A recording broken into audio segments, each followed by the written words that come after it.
When Björk entered the global music market at the end of the 1980s, she was immediately subjected to a process of estrangement that made her an exotic figure from the far north. In her monograph on the artist, Nicola Diepen listed 152 press articles devoted to Björk between 1984 and 2006, and she noted the great recurrence of themes linked with Arctic landscapes, Nordic folklore, and identity, cold, and eccentricity.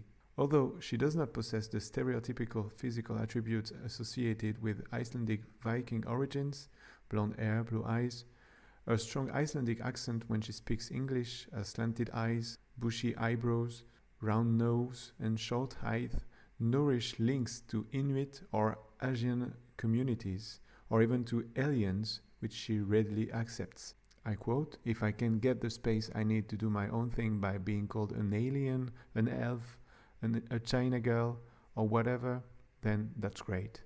This systematic association of Björk as a foreigner leads to a situation that the artist herself deplores.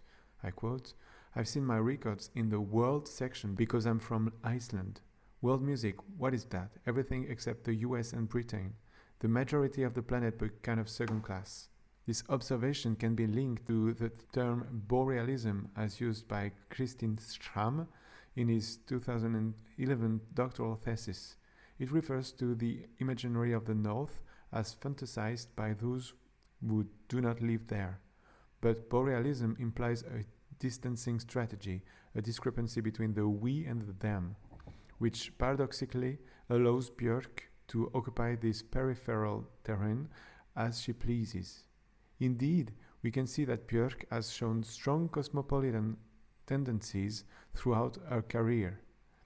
Her albums blur the boundaries of musical genres with collaborators from all continents. By bringing together sounds of different origins, she tends to unite heterogeneous cultures into a single human community around the same pop language, a language that Björk considers to be a means of expression that tends towards universality by relying on emotions.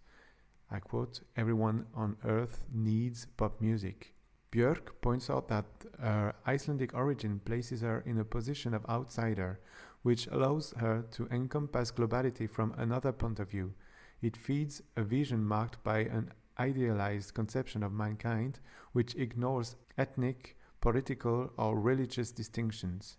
I quote, "We must finally admit that we are only a tribe, which must live with nature, forget its pretensions of civilization and cleanliness. We are basically pagans, and we have to take that into account." Björk does indeed deploy what she claims to be a pagan conception in her music, which she describes as a kind of folk music, but without any folk attached. Björk associates it with an utopia developed notably in Volta, which would consist of accepting, I quote, "that we are a human tribe and we can unite in some sort of a global beat." Paganism in her conception also refers to a desire to return to a pre-civilized state, notably developed in Medulla. This all-vocal album thus envisions the world, I quote, "as a place where there are no nationalities, by drawing on what connects all human beings, muscle, blood and flesh." This conception guides the use of the voice in this album, which is full of sounds that depart from the Western norms of beautiful singing. Whispers, grunts, gasps, sonorous breathing, and so on.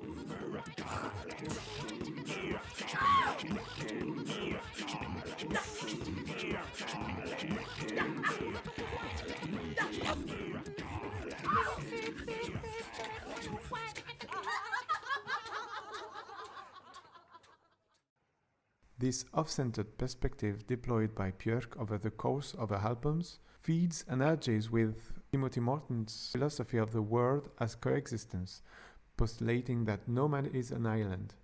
Sensitive to an object-oriented ontology, Morton thus thinks in terms of interconnectedness, like a mesh, not only of human beings with each other, but also of everything that is, living or not, animate or inanimate.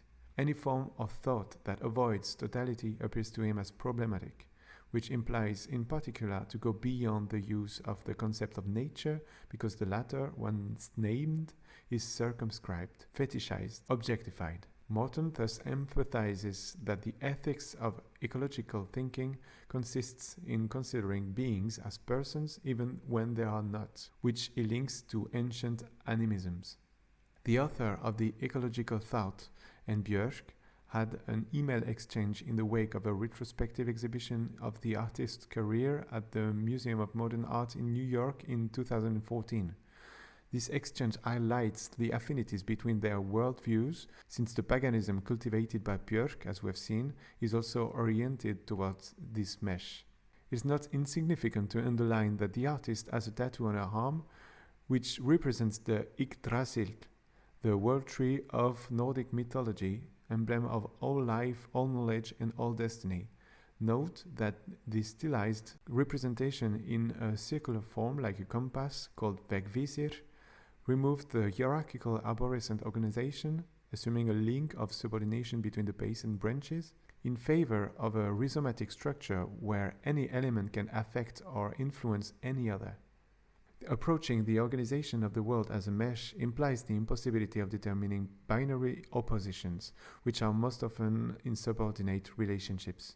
It's worth noting that Björk, in the manner of E. Cummings, whose poems she has several times set into music, never uses capital letters when she writes, and this applies in particular to the first-person pronoun, which, in my opinion, questions the hierarchical separation between subject and object.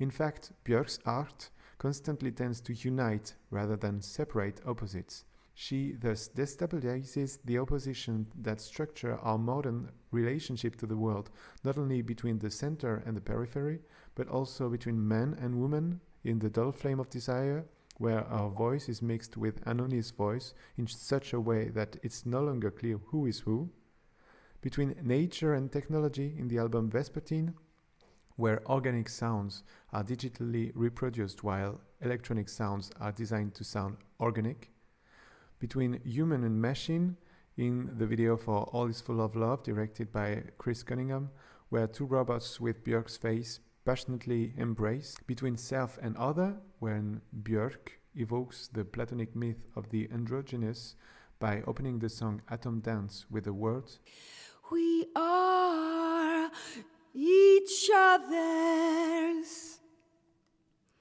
hemispheres."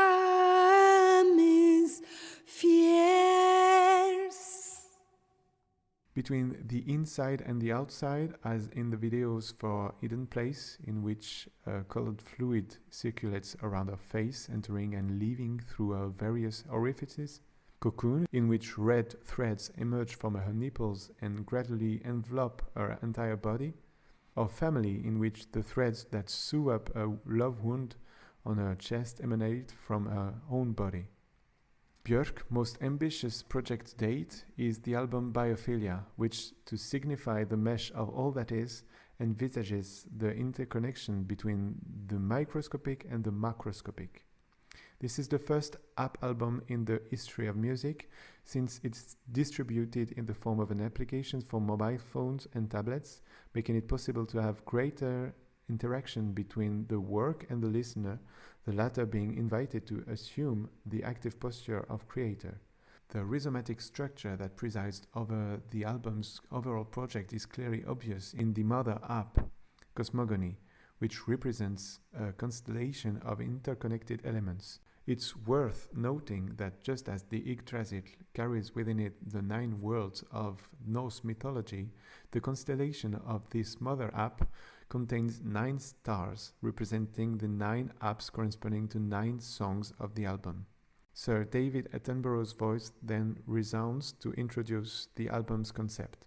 Welcome to Biophilia, the love for nature in all her manifestations, from the tiniest organism to the greatest red giant floating in the farthest realm of the universe. Now, forget the size of the human body. Remember that you're a gateway between the universal and the microscopic, the unseen forces that stir the depths of your innermost being, and nature who embraces you and all there is. We are on the brink of a revolution that will reunite humans with nature through new technological innovations. Until we get there, prepare Explore biophilia.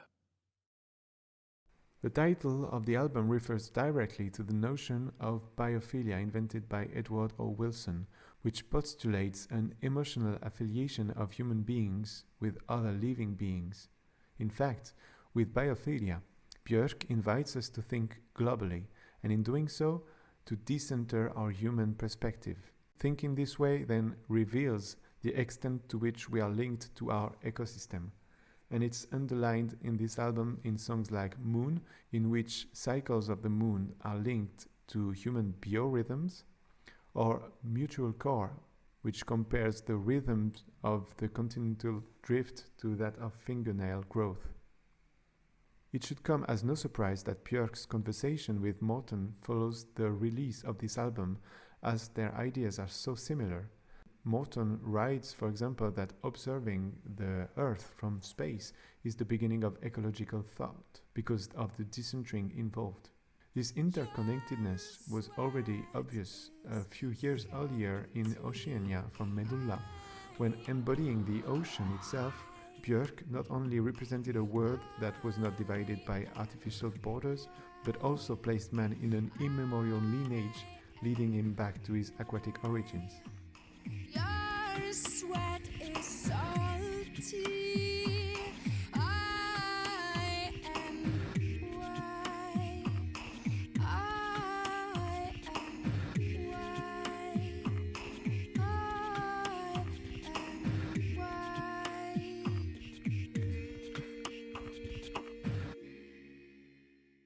Paradoxically, it is this distancing from the anthropocentric perspective that connects us to our deepest humanity, as Björk describes biophilia as the folk music of our time. Thus, just as she goes beyond the categorization of musical genres by nourishing music with diverse languages ranging from jazz to techno to art music, just as she displaces the Western-centric vision in order to see the peoples of the world in a common embrace, so too Björk leaves the subject-object separation in order to better realize the intertwining of all that is, from the chromosome to the universe.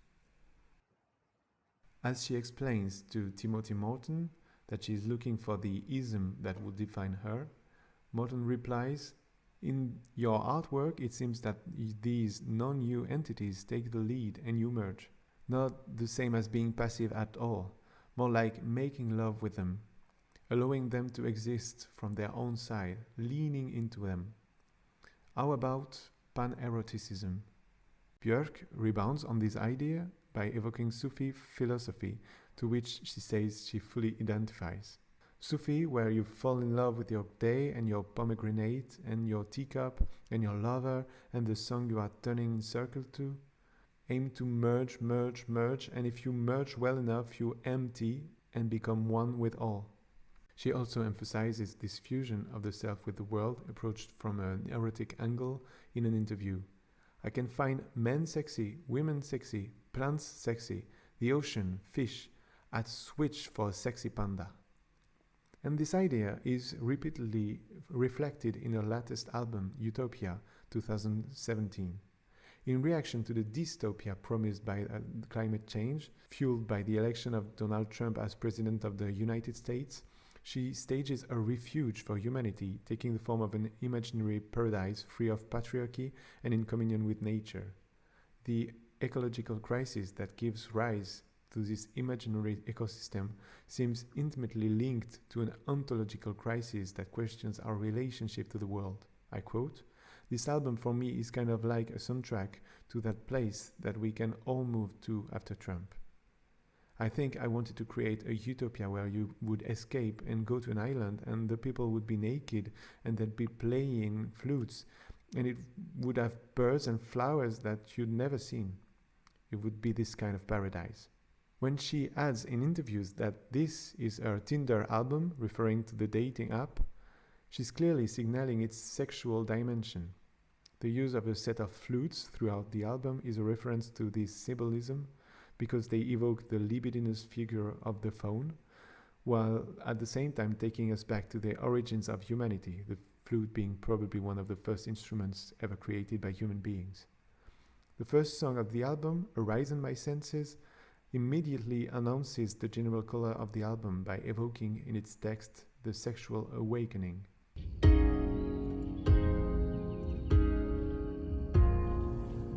Just that kiss was all there is, and inside my body lined up free, and legs a little open, lungs again. Awaken my silence, topless, arise.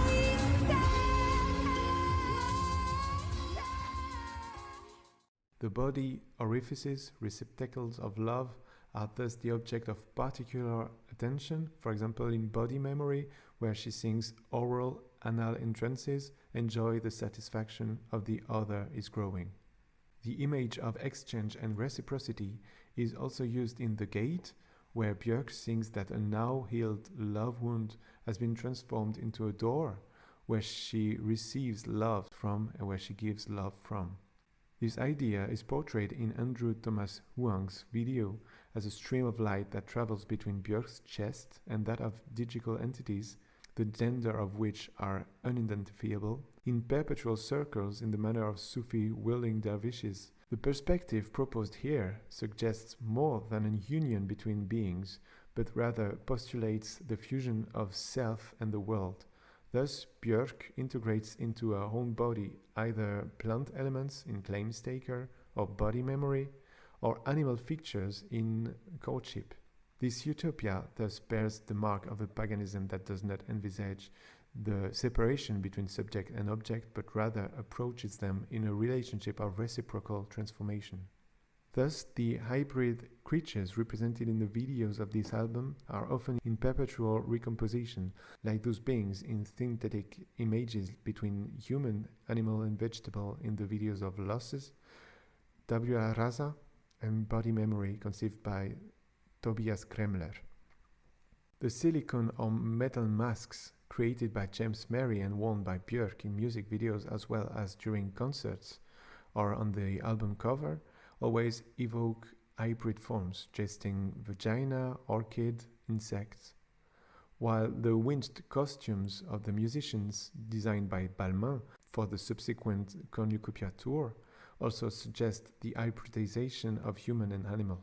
Perpetual recomposition in contact with the ecosystem is also the idea between the Corsap project led by Björk in collaboration with Microsoft, resulting in the broadcasting within the New York sister city Houghton of a soundtrack generated by artificial intelligence from archives of our choral music, reacting live to changes in the skyline's environment: clouds, birds, aeroplanes, snow, sunrise or sunset.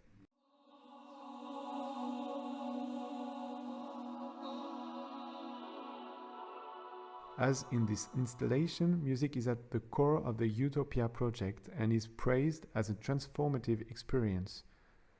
This idea was already formulated in Headphones from the album Post, but where the experience described by Headphones is fundamentally individual, in Utopia it takes on a universal quality with the song Saint, entirely devoted to the powers of music.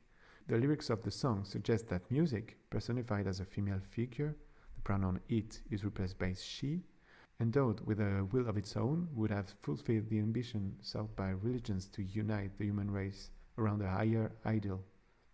Music, like religion, is a balm that heals wounds and accompanies the dying on their final journey. And like religion, it offers the elevating and decentering experience of ecstasy. Thus, through this ontological revolution guided by the transformative virtues of music, Björk operates a temporal synthesis, since she refers both to a pre-civilizational state, without religion, without state, without class, and formulates the futuristic utopia of a human tribe achieving unity both within itself and with its ecosystem, and realizing this ideal through a common sound. Not content with inviting a predominantly Western urbanized audience to shift the focus from the center to the periphery, blurring boundaries and fusing musical languages around a single pop object, Björk proposes to take a step further in not only breaking down the oppositions between human beings, but also to consider differently those that oppose human to living to technology, and purity to hybridity. What is the object of art? Asked Bergson. If reality were to strike directly at our senses and our consciousness, if we were able to enter into immediate communication with things and with ourselves, I believe that art would be useless, or rather that we would all be artists because our soul would then vibrate continuously in unison with nature.